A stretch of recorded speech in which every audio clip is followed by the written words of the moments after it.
नमस्कार, मी अजित मोगले. मी assistant professor आहे.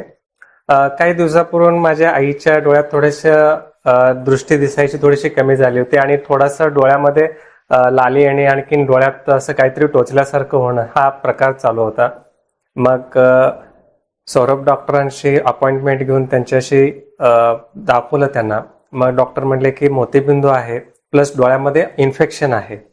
तर डॉक्टरांना विचारलं की बाबा आता पुढे काय करायचं. डॉक्टर म्हणले की आपण ह्याच्यावरती ऑपरेशन करूयात आणि जो इन्फेक्शन आहे तेही त्यामधून कव्हर अप होईल.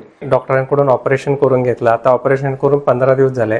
तर आता दृष्टी ही व्यवस्थित झालेली आहे आणि डोळ्याचा जो टोचायचा प्रकार होता आणि डोळे लाल होणे प्रकार हा पूर्ण आता नाहीसा झालेला आहे. आणि हॉस्पिटलमध्ये आल्यानंतर अजून एक नवीन म्हणजे आता स्वतः मी आहे 1996 पासून मी स्वतः दवाखान्यात दाखवतो डॉक्टरांकडे, सौरभ डॉक्टरांकडे. सपोर्टिव्ह जो स्टाफ आहे, जसं की आत एंट्री केलं की नमस्कार करणे, जे काय असेल ट्रीटमेंट वगैरे सगळ्या गोष्टी समजून सांगितल्या जातात. स्टाफ हे खूप सपोर्टिव्ह आहे आणि कोऑपरेटिव्ह पण खूप छान मिळालं.